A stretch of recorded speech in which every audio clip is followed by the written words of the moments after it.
Ce soir, notre rédaction s'intéresse à une maladie peu connue de la population, mais qui fait beaucoup de dégâts. Il s'agit de l'hépatite. Ingrid Bijoumombo et Nefi Madila sont allés à la rencontre d'un responsable de l'association de lutte contre cette maladie. On regarde. Classées parmi les maladies de santé publique, les hépatites demeurent des tueuses silencieuses au regard des conséquences que peuvent avoir ces virus sur la santé. Il en existe différents types d'hépatites. Une hépatite, c'est l'inflammation du foie. Il existe 6 virus de l'hépatite. L'hépatite A, l'hépatite B, l'hépatite C, l'hépatite D qu'on appelle aussi Delta, l'hépatite E. Toutes ces hépatites sont courantes au Gabon. C'est l'hépatite B et l'hépatite C qui donnent des formes chroniques qui peuvent évoluer vers la cirrhose et même le cancer du foie. Ces virus aux symptômes variés et multiples nécessitent des examens médicaux spécifiques à leur identification. Dans 80% des cas, la personne ne ressent rien du tout. Et parmi ces signes, le plus connu de la population, c'est la jaunisse, qu'on appelle l'ictère, la fatigue, les douleurs articulaires, la fièvre. En gros, ça ressemble à un palu.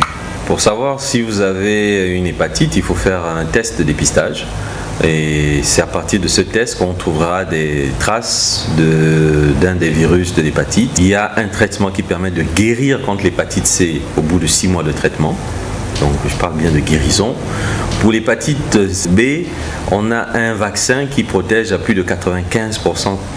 Il y a des médicaments qui permettent de bloquer la réplication, donc la multiplication du virus l'hépatite B. Les spécialistes nous édifient sur les différents modes de contamination. Par des maladies de mains sales, soit les aliments mal cuits, soit la contamination est oro-fécale, c'est-à-dire quand on ne se lave pas les mains, c'est l'hépatite A et l'hépatite E. L'hépatite B et l'hépatite D ont les mêmes modes de transmission que le VIH. C'est par voie sexuelle, par voie sanguine ou au cours de la transfusion, d'une intervention chirurgicale avec du matériel non stérilisé. Une étude récente révèle que le taux de prévalence au Gabon reste élevé. La prévalence de l'hépatite B autour de 5,3% de la population, comparativement avec le VIH qui est en dessous de 4%.